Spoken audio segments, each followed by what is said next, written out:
Sejam todos muito bem-vindos ao webinário do Jornal do Médico. O programa de hoje é bem especial. Em momento do Dia do Trabalho, nós iremos falar sobre o Covid-19 e a relação com a medicina do trabalho.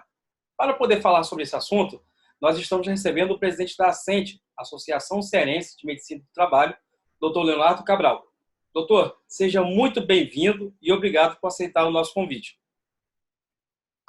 Olá, obrigado, Argolo, pelo convite. Eu que agradeço, realmente é um prazer poder falar um pouco sobre a minha especialidade, sobre o que é que a gente está fazendo em relação ao Covid-19, e eu tenho certeza que vai ser uma conversa muito produtiva. Maravilha.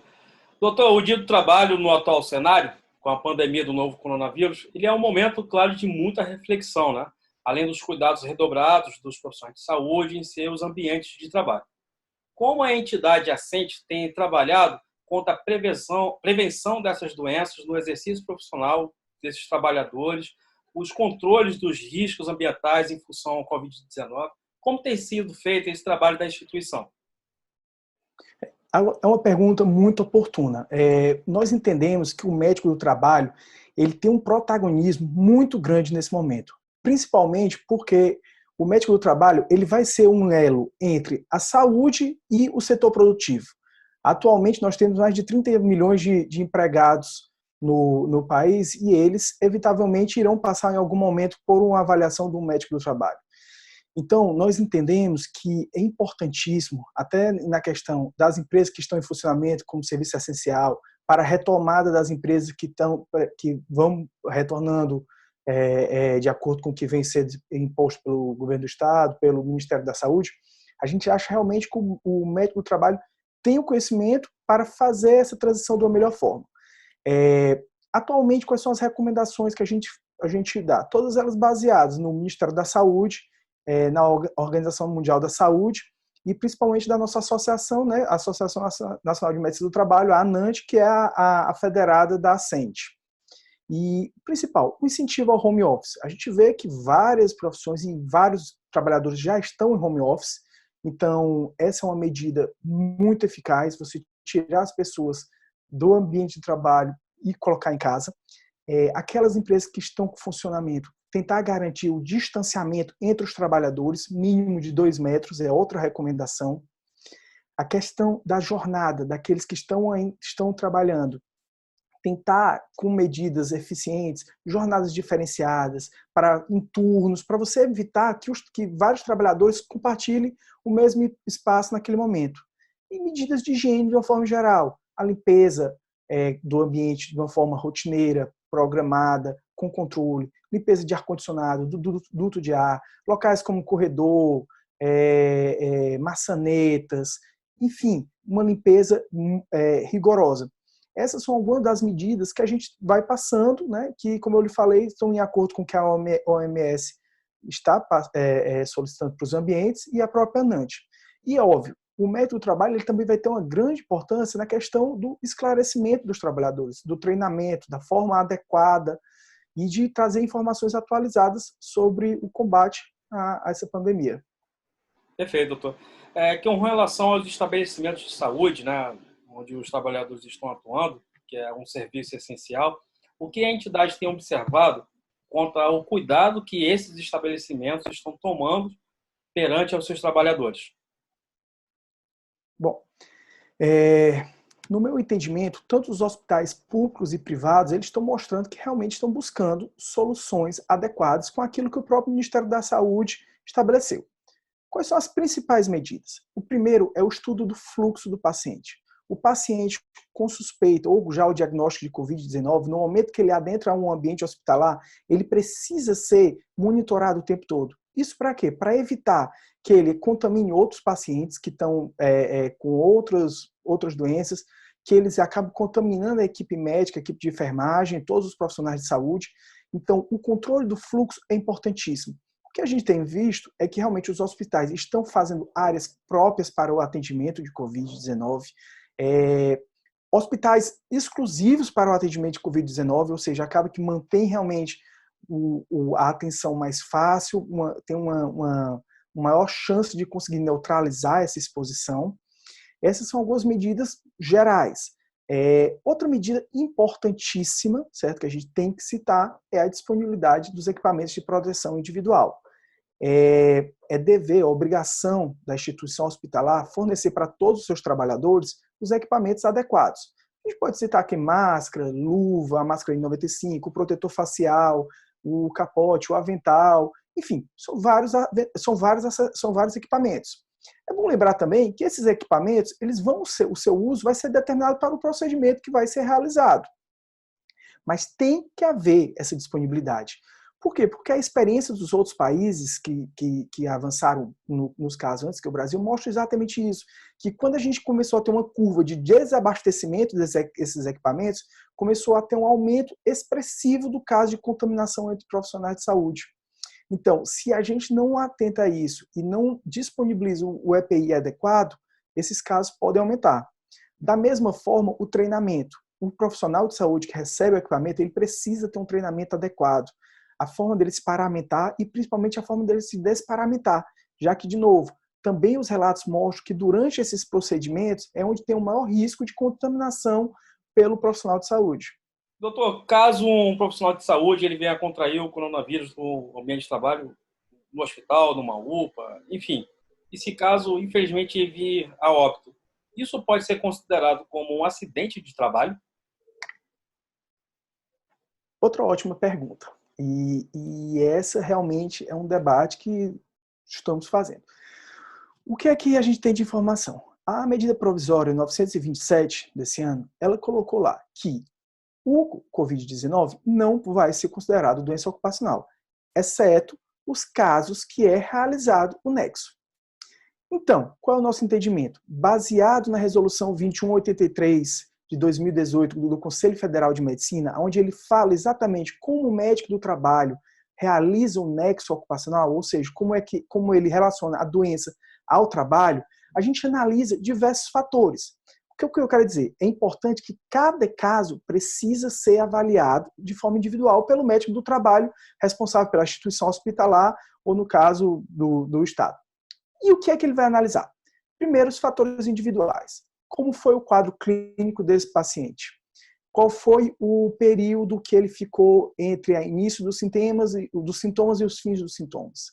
Teve outras pessoas na residência dele que tiveram os mesmos sintomas, que também tiveram diagnóstico confirmado? Qual foi a gravidade desses sintomas? Qual foi a incapacidade que foi gerada, né? Ou no caso, realmente, que tenha levado a óbito, que foi o exemplo que você deu. Então, esse trabalhador, esse médico, enfermeiro, técnico de enfermagem, ele trabalhava exclusivamente no hospital ou ele trabalhava em diversos hospitais, né? Porque a gente tem que analisar o ambiente. A segunda parte é exatamente analisar o ambiente que ele estava inserido. Então, você tem que verificar, o médico do trabalho, ele tem que ter o profundo conhecimento do próprio ambiente. O hospital, ele dava as condições, ele fez aquilo que a gente falou do controle do fluxo, de locais especiais para o atendimento de coronavírus, ele tinha o fornecimento do EPI de uma forma eficaz, existe a comprovação que ele fornecia o EPI ou houve falta. E a organização do trabalho? A organização do trabalho, o médico também vai ter que analisar. Esse trabalhador, esse médico, esse enfermeiro, quantas horas por dia ele estava trabalhando? Era 12 horas, mas ele precisava fazer hora extra, precisava dobrar plantão, era respeitada as pausas. A gente tem relatos, não só no exterior, mas como aqui no Brasil, já de profissionais de saúde, que devido ao fato da indisponibilidade de EPI, precisa fazer suas necessidades, tomar água, somente de cada 6 em 6 horas, ou seja, não pode nem ter o respeito do limite às pausas. Então, isso tudo também pode colaborar com, no caso, um agravamento, já que a gente vai estar falando de profissionais que vão estar com nível de estresse altíssimo, pode ter uma queda da própria imunidade decorrência disso. Também é necessário avaliar se houve outros casos no mesmo hospitais. De novo, a gente tem relatos aqui de hospitais no próprio Brasil, particulares, que tiveram mais de 400 trabalhadores afastados do próprio hospital. A literatura científica, que tem cada dia mais está se atualizando e com certeza vai ter muito mais informações no futuro. Dados epidemiológicos que mostram esse aumento de casos entre os profissionais de saúde. Enfim, juntando todos esses elementos que a gente falou, o médico ele é capaz, em alguns casos, realizar realmente o nexo entre a profissão e a doença. Então, a gente entende que pode sim ser caracterizado como uma doença ocupacional, porém, deve ser analisado caso a caso. Você tem que analisar todos esses itens e mais alguns para ver se realmente a gente consegue comprovar isso. E aí ter o trabalhador, o médico, o enfermeiro, ter os seus direitos garantidos. Perfeito. Doutor, na falta dos materiais de equipamento de segurança, os EPIs, né, nos ambientes hospitalares, né, UPAs, etc. Como esses profissionais devem proceder? Ele chegou lá no ambiente hospitalar, cadê o meu EPI? Não tem um EPI. Como ele deve proceder? Junto à instituição que ele trabalha e junto à entidade, por exemplo. Quais são as orientações que a gente pega dos órgãos responsáveis, né? A primeira coisa, realmente, o profissional que chega e verifica que da ausência do EPI é comunicar ao seu supervisor, ao chefe de equipe, falar, buscar a informação por que é que está vendo, o que é que houve com aquele EPI, se aquele EPI vai colocar ele numa situação de risco, né? Ele tem que avaliar isso também. Consultar o setor de saúde ocupacional do hospital para saber quais eram os EPIs que seriam os mais indicados para aquele procedimento que ele ia realizar e, principalmente, comunicar aos órgãos competentes. E aí, no caso, o Conselho Federal de Medicina. O Conselho Federal de Medicina, no próprio site dele, atualmente, tem um setor para fazer o cadastro da falta de EPI, a denúncia, etc. E aí até uma forma do profissional deixar registrado o que é que aconteceu. Então ele coloca, vai no site do CFM, registra a falta de EPI, já fica lá o registro, e aquilo dali vai ser prontamente investigado e tomado as medidas pelo Conselho Federal de Medicina. Perfeito. Doutor, esse período de pandemia do coronavírus, as fake news, elas têm crescido cada vez de uma maneira assim, bem exponencial, né? E, naturalmente, claro, essas fake news ela é prejudicial tanto para os trabalhadores como também para a população de modo geral. Como a entidade ela tem atuado, no caso a entidade que a gente está se referindo é a Ascente, para poder combater essas fake news? Excelente. Argolo, como eu falei anteriormente, a Ascente, nós somos uma federada da Associação Nacional de Medicina do Trabalho, né, que congrega todos os estados e mais o Distrito Federal. E tendo visto isso, nós estamos buscando informar o médico através de documentos oficiais, todos eles com base científica, para facilitar a prática da medicina do trabalho. Diante disso, já foram emitidas 4 recomendações pela ANANT, todas elas, de novo, com todo o embasamento científico, embasamento ético e com as melhores práticas.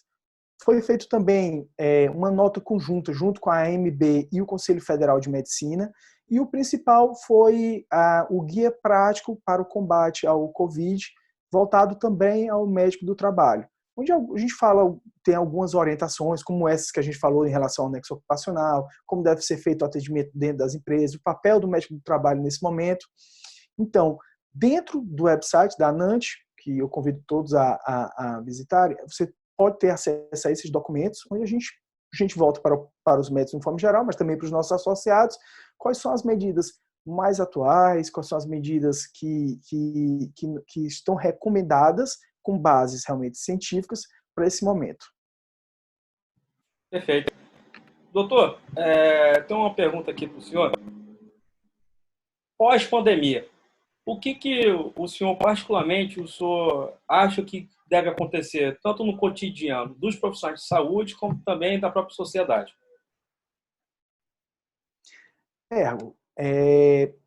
Realmente a gente vê que a pandemia ela veio para quebrar alguns paradigmas e realmente trazer algumas noções que a gente não levava tanto em consideração. Eu acredito que a sociedade inteira vai ter algumas mudanças, principalmente no que está relacionado à questão de distanciamento social, de hábitos de higiene. Então, eu acredito que não só dentro das empresas, etc., a gente vai ter essas discussões, mas até mesmo como dentro de casa. Com certeza essa pandemia vai ser um marco na vida de todos nós. Nós já estamos passando situações que realmente nunca se há 6 meses atrás a gente fosse ter essa conversa, a gente nunca ia estar pensando em falar de quarentena, de distanciamento social, até porque o brasileiro é um povo muito caloroso, mas eu acredito que essas mudanças vão ter bastante. E o que a gente espera também é que com essas mudanças também a gente começa a ter uma atenção maior à saúde, né? A gente vê da importância da disponibilidade de leitos de UTI, a gente acompanha também a situação nas cidades do interior, cidades pequenas, que muitas vezes não tem nenhum leito de UTI. Então a gente espera que realmente tudo isso mostre como a gente tem que investir numa saúde que seja mais ampla, que seja realmente para todos. Na medicina do trabalho, como eu também acredito que o nosso papel como médico do trabalho vai ser realmente aumentar, a gente tem que sair, a gente tem que ir para o chão de fábrica, a gente tem que procurar medidas novas, inovadoras, para melhorar e prevenir que situações semelhantes aconteçam no futuro. Perfeito, doutor. Bom, nós estamos chegando no final do nosso programa. Eu deixo um espaço para o senhor poder fazer as suas considerações finais. Certo. Bom, gostaria novamente de agradecer, certo? Realmente para mim é um prazer poder falar um pouco da minha especialidade, da medicina do trabalho, das ações que a gente vem buscando e realmente agradecer de novo e que isso vai passar. Com certeza a gente vai em breve estar já tá podendo fazer essa reunião talvez sem ser de uma forma de distanciamento, fazendo eventos científicos presenciais, né? A nossa associação a gente também cancelou, a gente tinha uma agenda, a gente tem uma agenda científica mensal onde a gente faz reuniões científicas, sessões clínicas e todas essas também tivemos que suspender e passar para a via online, mas a mensagem é essa, que com certeza em breve vamos estar todos bem, mas agora a gente precisa cada um fazer sua parte. Maravilha. Doutor, mais uma vez, muito obrigado. E assim nós encerramos o webinário do Jornal do Médico, conteúdo com qualidade e credibilidade. Agradecemos a presença do doutor Leonardo para poder responder nossas perguntas e também a audiência do nosso público. Para mais conteúdo, acesse o nosso site, jornaldomédico.com.br e assine a nossa newsletter. Até o próximo webinário.